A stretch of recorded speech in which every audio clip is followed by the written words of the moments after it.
Already ಸಾಕಷ್ಟು ಜನ ಅಲ್ಲಿ ಗಲಾಟೆಗಳು ಕೂಡ ನಡೀತಾ ಇದೆ. ನೈಸ್ ವಿಚಾರ ಅವ್ರು ಟೋಲ್ ಕಟ್ಟಬೇಕು ಅಂತ. ಆದ್ರೆ ಇಲ್ಲಿವರೆಗೂ ನೀವು ಅಂದ್ರೆ ಜೆಡಿಎಸ್ ಪಕ್ಷದ ವತಿಯಿಂದ ಟೋಲ್ ಬಳಿ ಯಾರು ಹೋಗಿಲ್ಲ.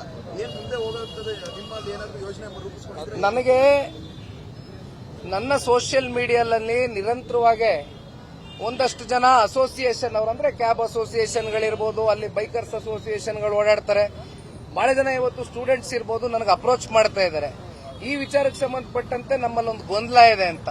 ನಾವು ಇದನ್ನ ಒಂದು ಕ್ಯಾಂಪೇನ್ ಆಗಿ ರನ್ ಮಾಡ್ತೀವಿ. ಜನಗಳಲ್ಲಿ ಒಂದು ಜಾಗೃತಿ ಮೂಡಿಸ್ತಕ್ಕಂಥ ಒಂದು ಯೋಜನೆ ಕಾರ್ಯಕ್ರಮನೂ ಕೂಡ ನಾವು ರೂಪಿಸ್ತೀವಿ ಅತಿ ಶೀಘ್ರದಲ್ಲಿ.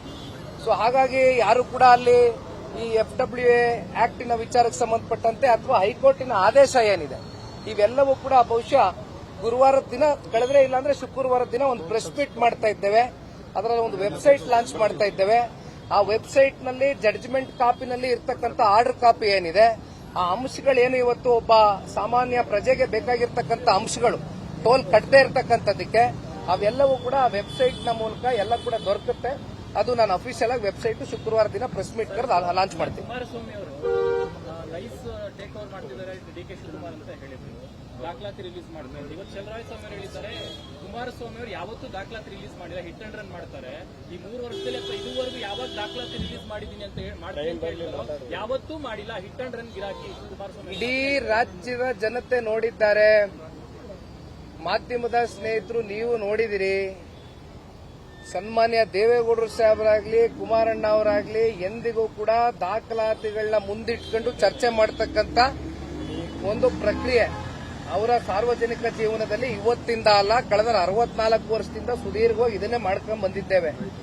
ಹಿಟ್ ಅಂಡ್ ರನ್ ಅಂತಕ್ಕಂತ ಹೇಳ್ತಕ್ಕಂತ ಪಾಪ ಇತ್ತೀಚೆಗೆ ಅವಾರ್ಡ್ ಆಗಿರ್ತಕ್ಕಂಥ ನೂತನ ಸಚಿವರುಗಳು ಪಾಪ ಇನ್ನೂ ಕುಮಾರಣ್ಣ ಅವ್ರ ಬಗ್ಗೆ ಮಾತಾಡೋದೇನು ಬಿಟ್ಟಿಲ್ಲ.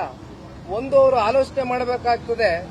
ಇದೇ ಹಿಟ್ ಅಂಡ್ ರನ್ ಆಗಿದ್ ಯಾರು? ಬಿಡದಿ ಪ್ರಾಜೆಕ್ಟ್ ವಿಚಾರದಲ್ಲಿ ಬೈರ್ಮಂಗ್ಲಕ್ಕೆ ಯಾವಾಗ ಮಾನ್ಯ ಮುಖ್ಯಮಂತ್ರಿಗಳು ವಿಧಾನಸೌಧದ ಒಳಗಡೆ ಬಂದು AC ಚೇಂಬರ್ ಅಲ್ಲಿ ಕೂತ್ಕೊಂಡು ಚರ್ಚೆ ಮಾಡೋಣ, ಕಾಫಿ ಕುಡ್ಕೊಂಡು ಬನ್ನಿ ಕುಮಾರಸ್ವಾಮಿ ಅವರು ಅಂತ ಕರೆದಾಗ ಕುಮಾರಸ್ವಾಮಿ ಅವರು ಮರುಪತ್ರ ಬರೆದ್ರು ಮುಖ್ಯಮಂತ್ರಿಗಳಿಗೆ, ದಯವಿಟ್ಟು ಒಳಗಡೆ ಕೂತ್ಕೊಂಡು ನಾವು ಇಬ್ಬರೇ ಚರ್ಚೆ ಮಾಡಿದ್ರೆ ಇದು ಇತ್ಯರ್ಥ ಆಗ್ಲಿಕ್ಕಿಲ್ಲ, ಇದು ರೈತರ ಸಮಸ್ಯೆ, ರೈತರ ಮಧ್ಯೆನೇ ಇದು ಚರ್ಚೆ ಆಗಬೇಕು, ದಯವಿಟ್ಟು ಬೈರ್ಮಂಗ್ಲ ಸರ್ಕಲ್ ಬನ್ನಿ ಅಂತಕ್ಕಂಥ ಆಹ್ವಾನ ಕೊಟ್ಟರು. ಕುಮಾರಸ್ವಾಮಿ ಅವರು ಬಂದಿದ್ರು. ಎಲ್ಲಿ ಬಂದ್ರು? ನಾಡಿನ ಮಾನ್ಯ ಮುಖ್ಯಮಂತ್ರಿಗಳು, ಗೌರವಾನ್ವಿತ ಮುಖ್ಯಮಂತ್ರಿಗಳು ಎಲ್ಲಪ್ಪ ಬಂದ್ರು? ಯಾರು ಹಿಟ್ ಅಂಡ್ ರನ್ ಯಾರು ಅಂತಕ್ಕಂಥದ್ದು ಬೈರ್ಮಂಗ್ಲ ಭಾಗದಲ್ಲಿ ರೈತರಿಗೆ ಗೊತ್ತಿದೆ, ನಾಡಿನ ಜನತೆ ನೋಡಿದ್ದಾರೆ.